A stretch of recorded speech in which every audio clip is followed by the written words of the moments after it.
बच्चों, so welcome back to channel. हम आज पढ़ने वाले हैं नेक्स्ट कॉन्सेप्ट बिल्डर सीरीज के अंदर जो हमने टर्म स्टार्ट किया था, बेसिक टर्म्स इन अकाउंटिंग। आज हम बात करने वाले हैं टाइप्स ऑफ एसेट्स के बारे में। देखो, बहुत बार 11th सीबीएसई हो, ओडिशा बोर्ड का सीटीसी सेकेंड ईयर हो, बहुत सारे क्वेश्चंस इस टॉपिक से कवर करता है। So let's begin and cover the concept of types of assets. ठीक है, तो एसेट याद करो, दो ब्रॉड टाइप में डिवाइड किया गया है। एक को बोलते हैं नॉन करंट एसेट, एक को बोलते हैं करंट एसेट्स। लेकिन अगर डिटेलिंग में जाएं तो पहला है फिक्स एसेट जिसको हम नॉन करंट बोलते हैं, दूसरा current, third one is liquid asset, contingent asset and fictitious assets. जो फिक्स एसेट है उसको अगेन तीन भाग में बांटा गया है, that is tangible assets, intangible assets and wasting assets. अगर देखोगे ध्यान से तो हमारे पास 8 टाइप के टोटल एसेट्स हो गए, fixed, tangible, intangible, wasting, current, liquid, contingent and fictitious. So let's begin, एक एक करके सबके बारे में डिस्कस करते हैं। देखो, सबसे पहला अगर तुम देखोगे तो तुम्हारे स्क्रीन पे एक कार दिख रही है ना। एक मान लो हमारे पास एक व्हीकल है, कोई मशीनरी टाइप का है। तुम्हारे पास बिजनेस में मशीनरी है, लैंड है, बिल्डिंग है। अब मुझे बताओ, ये जितने भी एसेट तुम अभी स्क्रीन पे देख रहे हो, इन सारे एसेट को परचेज करते वक्त हमारा मोटिव क्या होता है? इनको सेल करना या इनको रिटेन करना? तो आंसर है सर रिटेन करना, नंबर 1। नंबर 2, ये जितने भी एसेट तुम स्क्रीन पे देख रहे हो, इन सबका बेनिफिट हम 1 साल से ज्यादा लेते हैं।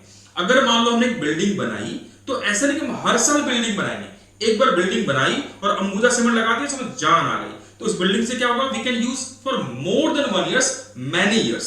सिमिलरली मशीन वगैरह भी हम एक से ज्यादा साल तक, कई साल तक यूज करते हैं, और हमारा मकसद इनको परचेज करते वक्त रिटेन करना होता है, सेल करना नहीं होता। तो इन सारे एसेट को हम बोलेंगे फिक्स्ड एसेट या नॉन करंट एसेट। तो फिक्स्ड एसेट क्या समझ में आया? वो सारे एसेट जिनका बेनिफिट हमें 1 साल से ज्यादा मिलने वाला है। So all those asset which are durable in nature. Durable का मतलब क्या हुआ? जिसका बेनिफिट 1 साल से ज्यादा मिलने वाला, और उस benefits can be enjoyed for more than 1 accounting year. एक अकाउंटिंग से ज्यादा मिलेगा। एंड इनको हम जो एक्वायर करते हैं, हमारा इंटेंशन क्या होता है कि इनको परमानेंटली रखें और बिजनेस में यूज करें। बिजनेस करने में इनको हम यूज करते हैं, जैसे land, building, plant, machinery etcetera. तो आई होप समझ में आया। अब देखो, जो फिक्स एसेट है इसको हमने बात की 3 भाग में बांट सकते हैं, tangible fixed asset, intangible fix asset and wasting asset. अब आते हैं टेंजिबल फिक्स एसेट क्या होता है। तो जैसे तुम्हें अपने स्क्रीन पे कार दिख रही है, व्हीकल दिख रहा है, मशीनरी दिख रही है, लैंड दिख रहा है, बिल्डिंग दिख रहा है, इन सबके एसेट के ना फिजिकल फॉर्म्स होते हैं। You can touch them, you can see them, है ना। You can see these all asset can be touched and seen. So इन सारे एसेट को हम बोलते हैं टेंजिबल फिक्स एसेट। तो वो सारे एसेट जिनका फिजिकल एग्जिस्टेंस हो, जिनको हम छू सकते हो, जिनको देख सकते हो, और जिनकी इकोनॉमिक वैल्यू हो,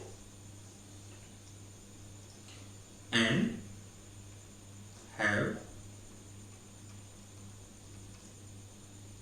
economic value is called as tangible fix assets. जैसे लैंड, बिल्डिंग, प्लांट, मशीनरी, ये सब समझ में आया।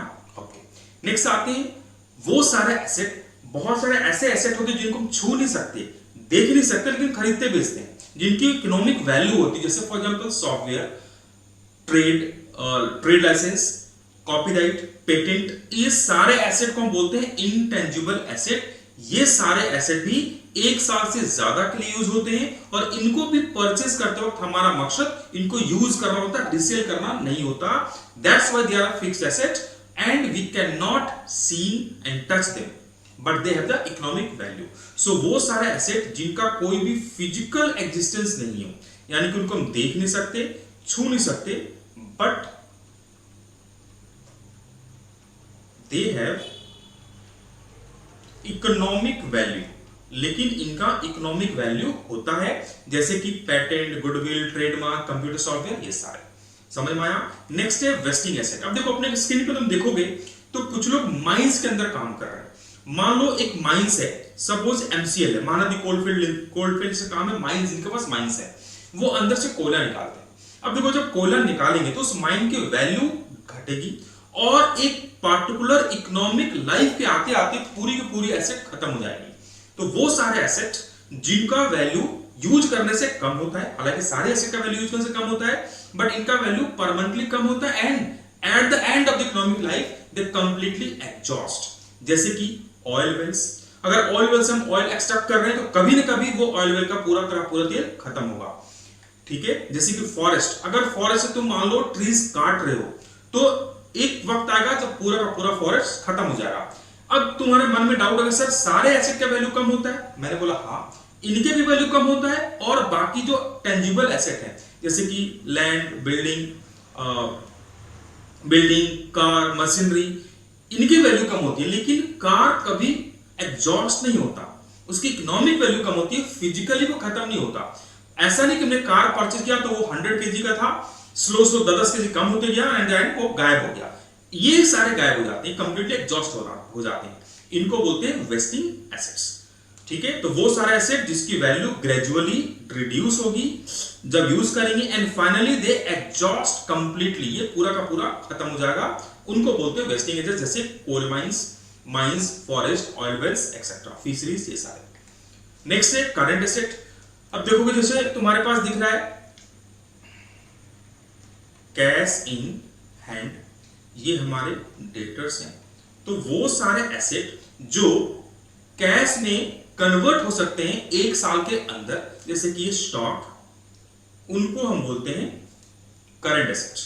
तो वो सारे एसेट जिनको हमने रखा है कोई एंटिटी या एंटरप्राइज क्यों रखा है, with the purpose of converting them into cash with in A short period, या वो सारे एसेट जिनका बेनिफिट हमें एक साल के अंदर मिल जाएगा, उनको हम बोलते हैं करंट एसेट्स। ठीक है, जैसा example cash, stock, debtor etcetera. Next आते हैं लिक्विड एसेट, वो सारे एसेट जिसको हम इमीडिएटली इजीली कैश में कन्वर्ट कर पाएंगे।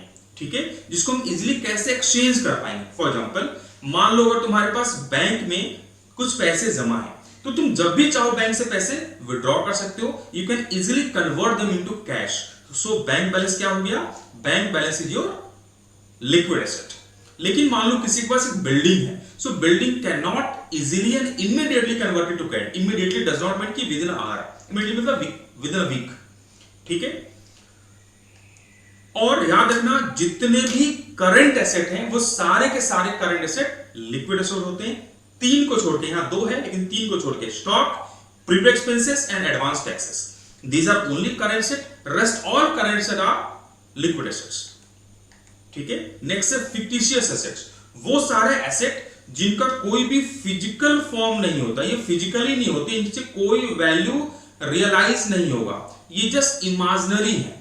ठीक है, ये सारे नॉन रेकरिंग एक्सपेंसेस, जिनको वो सारे लॉसेस है, रेकरिंग नॉन रेकरिंग एक्सपेंसेस है जिनको हमने रिटर्न ऑफ नहीं किया, खत्म नहीं किया।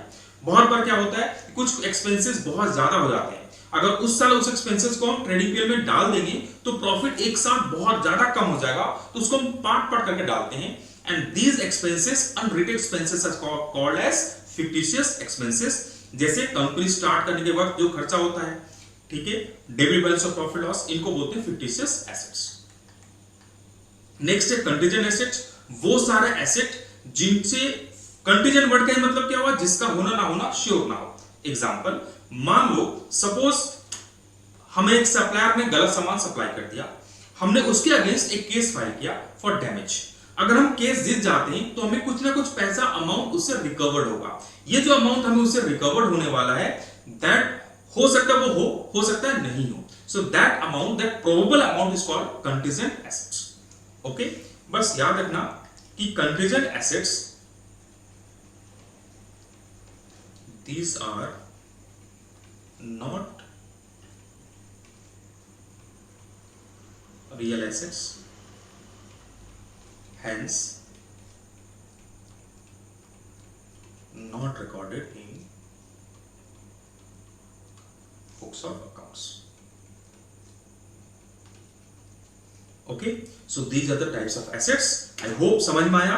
अगर कोई डाउट हो कमेंट करें, अगर वीडियो अच्छा लगे तो सब्सक्राइब करें, फ्रेंड के साथ शेयर करें, क्योंकि हमने आपसे वादा किया है कि आपकी पूरी की पूरी 11th की जर्नी हम कंप्लीट करा के देंगे इसी चैनल में। So see you all next class, till then take care, bye bye.